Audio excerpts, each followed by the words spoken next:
My name is Ibrahim Traoré. I am 35 years old and I lead Burkina Faso. But today I'm not speaking to you as a president. I'm speaking to you as your African brother who has something to tell you that no African leader has dared to say before. For more than 400 years, oceans and chains have separated us. You were stolen, shipped across the Atlantic, forced to build a world with your sweat, your brilliance, and your pain. They told you that we forgot you. They told us that you no longer belong to us.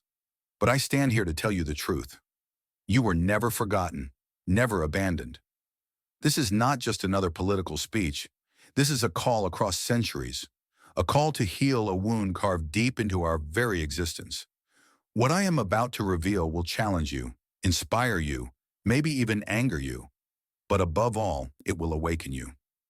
For there are secrets long hidden, late-night phone calls that shifted the course of nations, confidential meetings that lit fires of possibility, and a plan already in motion, one that has the power to reunite our scattered family and change the balance of global power forever.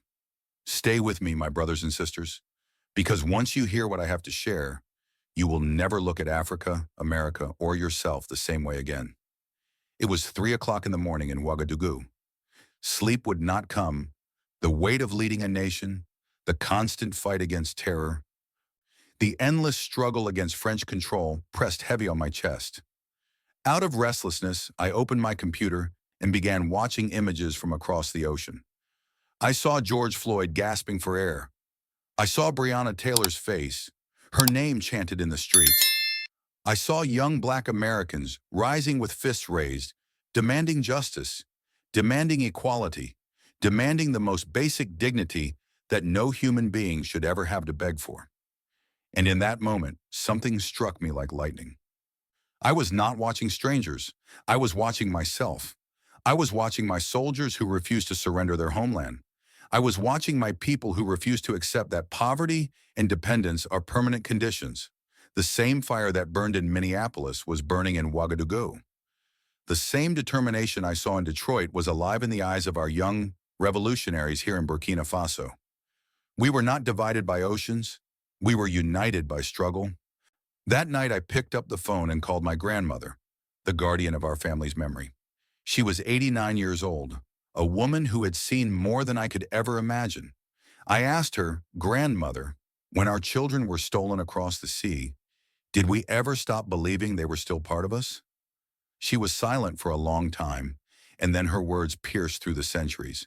She said, "Ibrahim, every night for 400 years, African mothers looked at the stars and wondered if their stolen children were looking at the same stars. Every harvest we set aside food for those who never returned. Every celebration we sang songs for voices silenced but never forgotten." And then she whispered, "We never stopped waiting for you to remember who you are."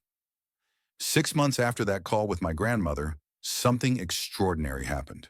A letter arrived on my desk, a letter that would alter not only the course of my presidency, but perhaps the course of history itself. It was written by Dr. Aisha Williams, a professor of African Studies at Howard University in Washington, D.C. But this was not an academic paper or a polite request for collaboration.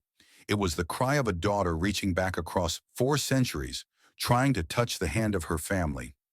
Dr. Williams had spent 3 years tracing her genealogy, through DNA testing, through oral histories, through fragile records buried in archives. She had followed the path of her bloodline all the way back to the mossy kingdom of Burkina Faso. She had found the village where her ancestors once lived. She had uncovered the names of great-grandparents who had been chained and taken. She had even walked through the ruins of a place that once carried her family's laughter. But in the heart of her letter was not celebration, it was pain. She wrote, "Mr. President, I know where I come from now. I found my village. I found my people. I found my history. But I do not know how to come home. I do not know if there is still a place for me here." I read her letter 17 times, and each time the same shame burned in me. Shame that this brilliant woman, a descendant of our soil, felt like a stranger in her own ancestral land. That night I did something no president had ever done. I called Howard University directly. When she answered, I said, "Dr. Williams, this is Ibrahim Traoré. You are not a stranger here.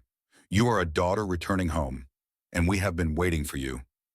From that single conversation, something powerful was born.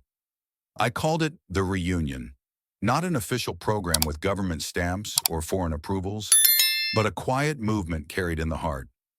I knew that if we announced it loudly, it would be strangled before it ever had the chance to breathe. So I began carefully, deliberately, reaching out across the ocean. I sent messages not as a president searching for investors, but as a brother searching for family. I reached out to African American leaders in every field you can imagine: business pioneers, software engineers, surgeons, teachers, artists, activists, not to ask for charity, not to request donations, but to say, "We are still your home, and you are still our people." The first to answer was Marcus Johnson, a software engineer from Oakland, California. He told me later he almost could not believe it. "African presidents do not call ordinary Black Americans," he said. But I told him, "You are not ordinary. You are extraordinary. Your great-grandmother was born in West Africa. Your journey in Silicon Valley is not separate from us. It is a continuation of us. Your struggles against racism in America mirror our struggles against neocolonialism here." When Marcus arrived in Burkina Faso, he expected to find people waiting for his help. Instead, he found equals who pushed his imagination beyond its limits. He visited our young innovators, building technology with little funding but endless determination. And he discovered something that shook him. He was not the token hire. He was not the exception.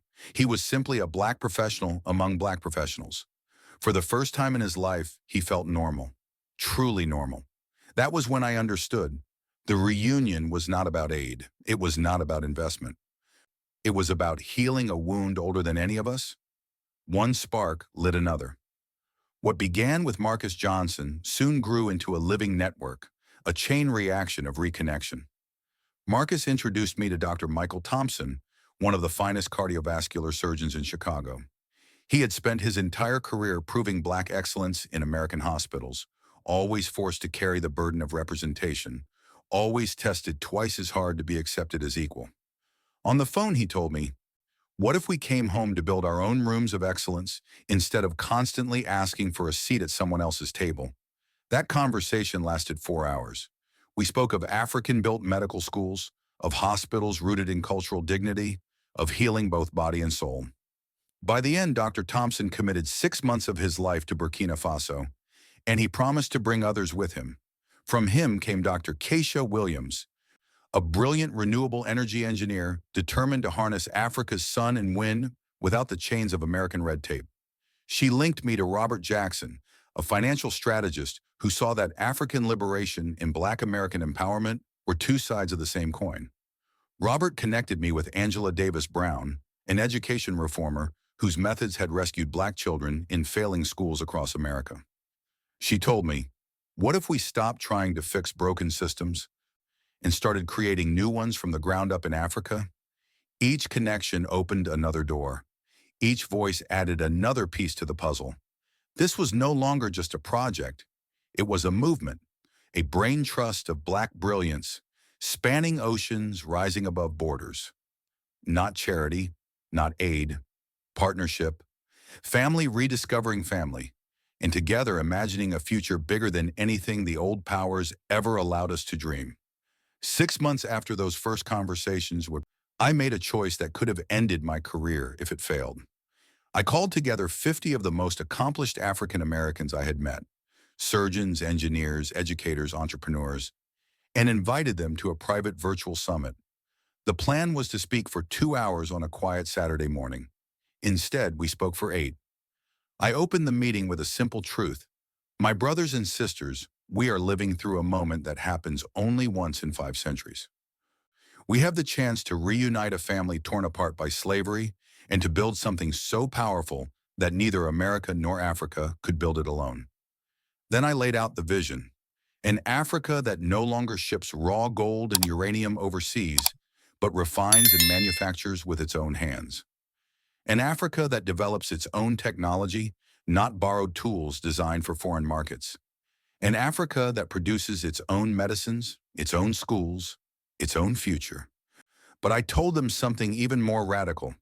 This vision could not be achieved without them. We did not need their donations. We needed their minds. We needed their skills. We needed their brilliance. The response was immediate. Marcus Johnson pledged to relocate permanently to Burkina Faso to build a new tech sector from the ground up. Dr. Thompson committed to creating a medical school that would train doctors in both modern science and African traditions. Dr. Williams unveiled a blueprint for clean energy across West Africa. Robert Jackson outlined a financial system linking Black wealth in America to African development. And Angela Davis Brown stood and declared, "What if we stopped fixing broken schools in America and instead built models of excellence in Africa that could inspire the world?" By the end of that day, we had forged more than partnerships. We had forged destiny. But as our fire grew brighter, the shadows began to move. Not everyone celebrated what we were building. Within weeks of the summit, pressure came from places I had once called partners. The French ambassador requested an urgent meeting, demanding to know why I was expanding unapproved international activities. A World Bank loan that had been moving smoothly for months was suddenly delayed, and American newspapers began publishing articles warning that my so-called radical agenda was dangerous, reckless, and naive. The resistance did not stop at institutions. It became personal. Dr. Thompson was questioned by his hospital board in Chicago, accused of conflicts of interest because of his work in Africa. Marcus Johnson was asked by Silicon Valley investors if his African distractions would weaken his business in the United States. Angela Davis Brown received a quiet visit from federal officials, wanting to discuss her educational projects abroad. Robert Jackson's financial clients began to worry about his African connections. The message was clear. They were watching. They were nervous. They wanted this reunion buried before it could breathe. Then one night at 2 a.m, I received a call from an unknown number. A French voice introduced himself as a concerned friend. He told me, "President Traoré, you are young, you have a future, but your activities with African Americans are being noticed." He said, "Mrikira, we know about the meetings. We know about the investments. We know about the plans." And then came the words meant to break my resolve. He reminded me of Thomas Sankara. He said, "You know what happened to him. You wouldn't want to make the same mistake. It was not advice. It was a threat." But what he failed to understand is that fear has never been my compass. Justice has, and justice does not retreat. Despite the threats, despite the pressure, something unstoppable began to rise. The partnerships we built were not theories on paper. They were living, breathing realities. Marcus Johnson's fintech company launched quietly, and within 4 months, it already had 25,000 users across 6 African nations. Not charity, not dependency. Real Africans using real tools designed by their own brothers and sisters. Dr. Thompson's medical training program opened its doors, and the response was overwhelming. More than 500 African American health professionals applied to serve in Africa. Surgeons, nurses, specialists who had spent their entire lives proving their worth in systems that never valued them. Now, for the first time, they had a chance to be excellent without apology. Dr. Williams's renewable energy projects began generating clean power in rural villages that had never known the steady hum of electricity. Children studied at night by electric light instead of candle smoke. Families kept food fresh in refrigerators instead of watching it spoil in the heat. But the most powerful change was not measured in numbers or profits. It was measured in hearts. African Americans who came to Burkina Faso discovered something they had never experienced in America. They were not visitors. They were not guests. They were family. I remember a young woman named Kesha Robinson from Atlanta. On her last day, she said to me, "President Traoré, I have money, I have a good job, I have security, but in just 5 days here, I felt something I have never felt before. I felt normal, not exceptional, not questioned, not doubted, just normal." That was the revelation. This was not simply about economics or politics. This was about healing, about restoring wholeness to a family that had been divided for 4 centuries. What began as a whisper between Burkina Faso and our diaspora soon echoed across the globe. Leaders of African descent in Brazil reached out, asking how they too could reconnect their millions with the continent. Caribbean nations called, curious about expanding this model to their own people. still carrying the scars of sugar plantations and colonial chains. Even African communities in Europe, young men and women born in Paris, London, and Berlin, asked how they could take part in the reunion we had set in motion. But perhaps the most unexpected ripple came from within the United States itself. Messages began pouring in from historically black colleges and universities, Howard, Morehouse, Spelman, asking not for symbolic exchanges, but for real partnerships.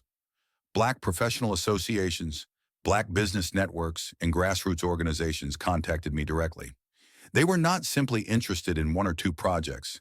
They were asking for a systemic bridge, a structure strong enough to carry millions across the Atlantic, not as tourists, not as expats, but as family returning to build a future.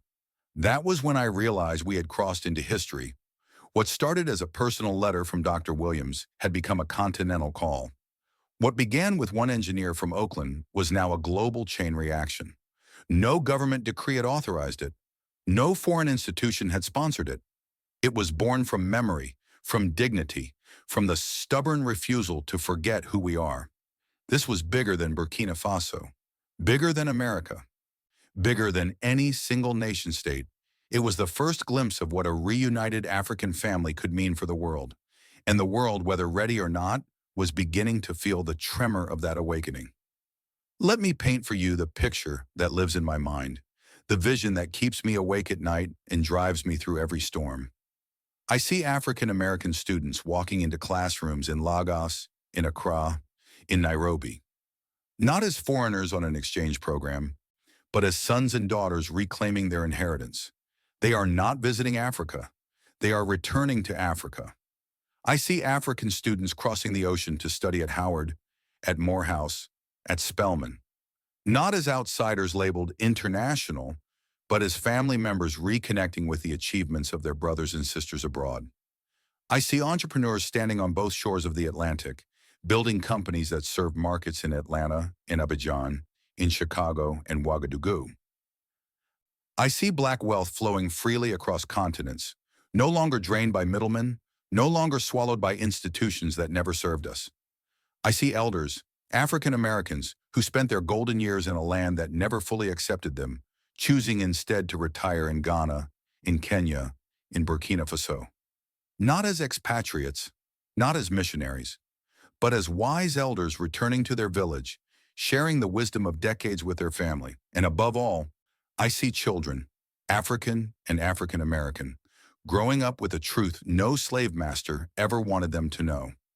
That the ocean separated us, but it never destroyed us. That the chains scattered us, but they never broke us. That we are one people, forged in survival, and now prepared to build what the world once told us was impossible. This is not a dream. It is already beginning. And when I imagine the Africa of tomorrow, I do not see division. I see a family made whole again. When I first took office as president of Burkina Faso, I believed my mission was simple but urgent: to break the chains of neocolonial control, to defend our land against terrorism, to rebuild an economy long exploited and denied its rightful strength. Those goals were noble, they were necessary, and they remain vital. But over these last 2 years, I have come to understand something deeper. My true mission is larger than borders, larger than Burkina Faso, larger than politics. My true mission is to heal a wound that has bled for 4 centuries. Every conversation with our diaspora has transformed me.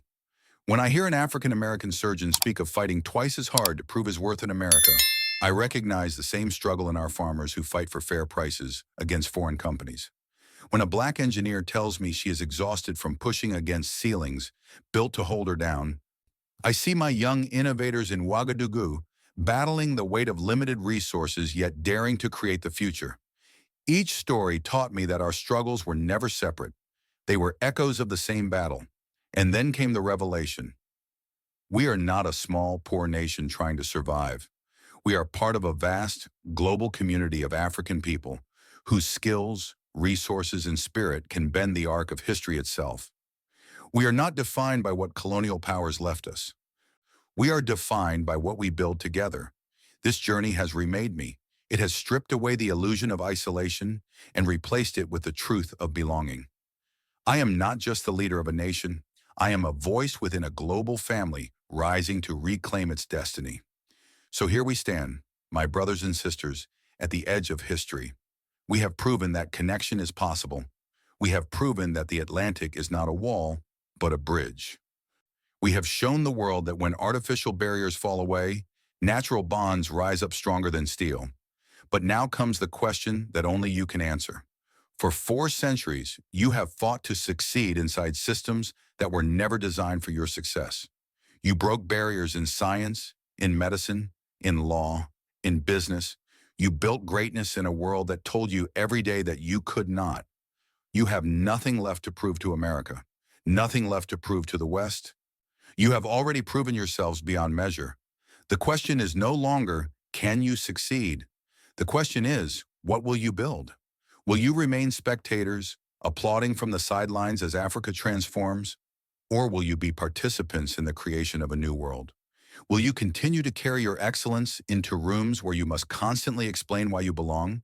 Or will you co-create new rooms where your excellence is the norm?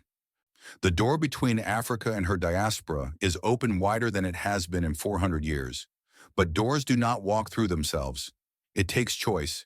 It takes courage. It takes action. We cannot wait for permission from old powers. We cannot beg for inclusion in broken systems. The future demands builders, not petitioners. The future demands co-creators, not survivors. The future demands you. This is the moment of choice. History has placed it before us. And the only question left is, will you walk through that door? If you choose to answer this call, here is my promise. Africa will not treat you as outsiders, as visitors, or as saviors. You will not be asked to prove your worth, because your worth is already written in the blood of our shared history. You will be welcomed as family returning home, as sons and daughters whose seats at the table have been waiting for centuries. Your American journey will not be dismissed. It will be honored. Your skills will not be exploited. They will be valued. Your networks will not be seen as foreign. They will be embraced as part of our collective strength. Together, we will not build symbolic gestures, but real businesses, real institutions, real systems that will endure for generations. And you will never walk alone. Every step you take toward Africa, you will find African hands reaching back to hold yours. Every mile you travel, you will find brothers and sisters waiting to greet you. For 400 years, the seat has been empty. Now it is yours to claim. My brothers and sisters, you were stolen, but you were never forgotten. You were scattered, but you were never abandoned. You built the dreams of others, but you never lost your own. Now the time has come to come home, not to a museum of pain, but to a workshop of the future, an Africa of innovation, of enterprise, of unstoppable youth. The reunion has already begun. The question is no longer if it will happen. The question is whether you will be part of it. The door is open, the seat is waiting, the family is calling. Come home. If this message has stirred something in your heart, if it has awakened an old dream buried under centuries of silence, then do not keep it to yourself. Share it. Share it with your children so they know they are heirs to a story larger than slavery, larger than struggle. Share it with your friends so they understand that their excellence is not an accident. It is the continuation of greatness that began long before chains and ships. Share it with your community so they see that Africa is not a faraway land of myths, but their motherland, their home, their other half. This is bigger than one leader, bigger than one country, bigger than one video. This is a family reunion 4 centuries in the making. A reunion that no power on earth can stop once the family itself decides to rise. The world will tell you to be cautious, to be patient, to wait. But we have waited long enough. 400 years of waiting is enough. Now is the time to move, to build, to reclaim what was scattered. I am not asking you to abandon America. I am asking you to embrace Africa, to stand with one foot in each world and become the bridge that no empire can break, to be connectors, builders, founders of a new era. The invitation is before you. The seat is ready. The table is set. The only question left is, will you take your place? Come home. My brothers and sisters, come home not as strangers, but as family. Because Africa has been waiting for you, not for 4 years, not for 40, but for 400. And the time to return is now.